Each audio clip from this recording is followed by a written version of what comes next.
Hey, good afternoon. It is Thursday. Took a day off of work, so cruising around doing some last minute shopping. But in doing so, I'm listening to Rush Limbaugh.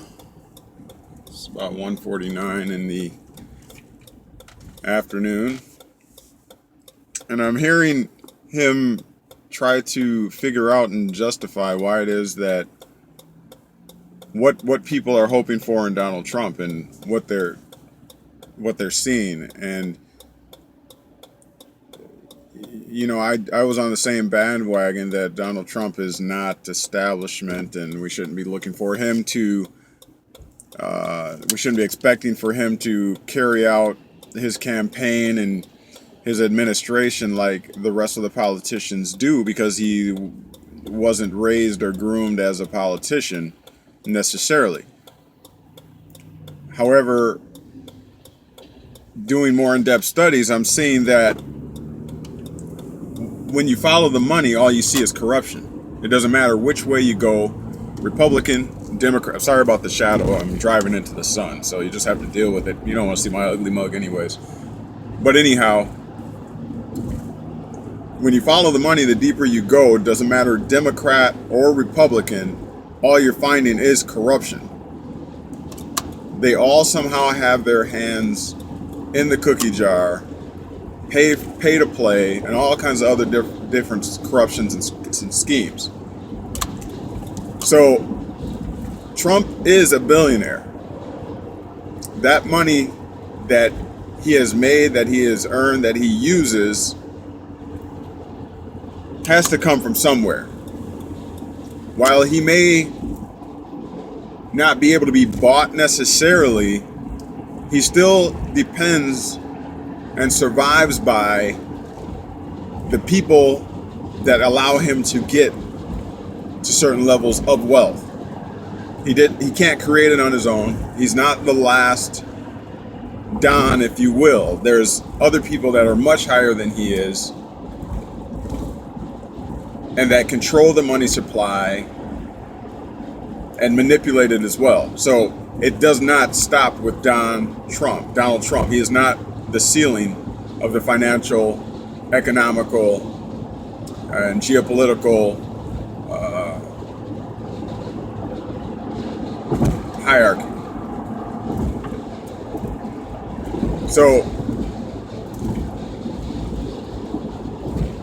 being that as it is, we have to understand and realize that he is not able to ascend to the levels and places that he is at without greater influence, without the powers that be finagling and allowing certain doors to open for him to walk into. Okay, here again we have another situation just like Barack Obama, where the candidate comes from almost nothingness, and I'm not speaking from the perspective of money and finance, but coming from nothingness and coming to dominate or be at the top or the top of the food chain when it comes to political issues and influence.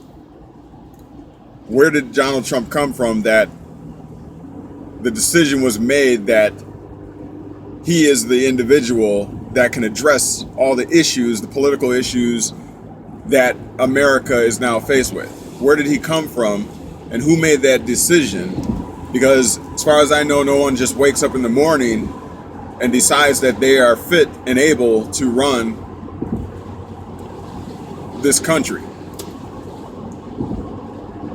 I think we've all come to the conclusion that in order to ascend to that type of power, authority, and rulership over this great nation, that you almost have to be groomed for years. There has to be a plan that's laid out.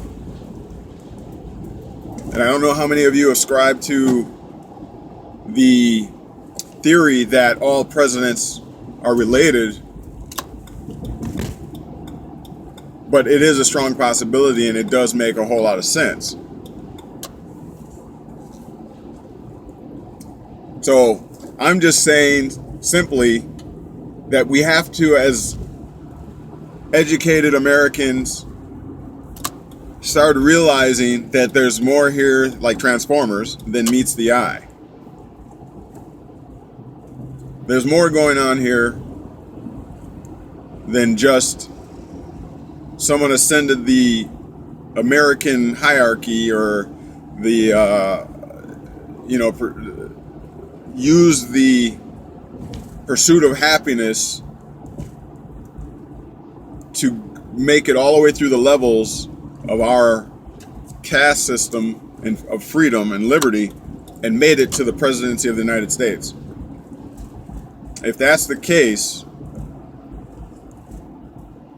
then I think there would be more random achievements and not so much selected and elbow rubbing and hand holding and back scratching amongst them.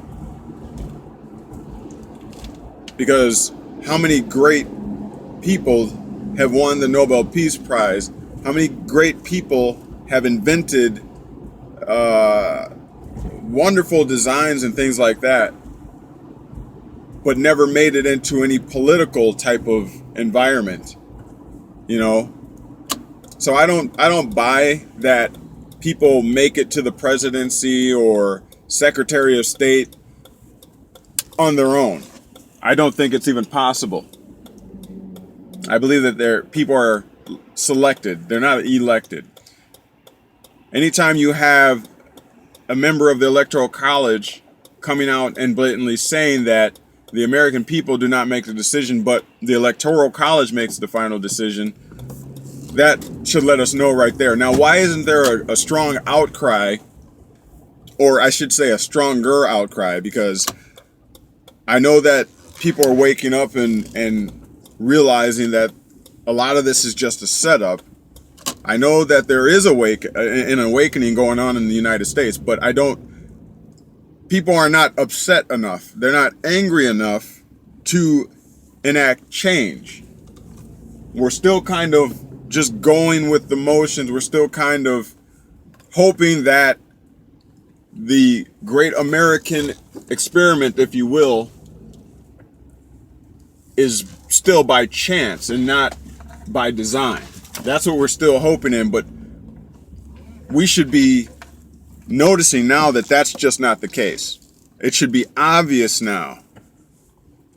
But we still have some Americans arguing with those who are trying to open their eyes to the fact that this is by design. All of this is by design. None of this is by happenstance. None of this is by credential necessarily, because we're all sitting back looking at these elections and these picks for administration and things like that, and we're all saying the same thing all of a sudden. Now, the light's going on. We're saying, how does that person qualify? Or what qualifications does that person have? We're all saying the same thing, but nobody's putting legs on that reality and making moves. It's just astounding. And if we don't wake up, we're going to find out that this grand experiment that, should be able to survive and thrive and be a free society and all that, we're going to find that the opportunities are gone. And there's no more chance to fix it, to repair it, because we've letting it go too far. So I think the American people need to wake up, stop making excuses for the picks that Trump is making, and just excusing it as he knows what he's doing, and he's doing this on purpose, and he's really going to trap the bad guys. That's what Obama was going to do. Remember? Change. What was he saying we should change? Anyhow, this is Courtney Scott. Just a thought in my head with Knowledge Well Media, and stay tuned for more to come. I'm out here shopping. Got to get it done. Got to get home to the wife. But thank you for tuning in. Don't forget to like, subscribe, and share. I'm going to try and keep these videos in about 10-minute range. Easier editing and things like that. So thank you for tuning in. Don't forget to share, subscribe, and comment below. Let me know what you think. All right? Be blessed. Don't forget to find God in your day. Be safe. Happy holidays. Or Merry Christmas.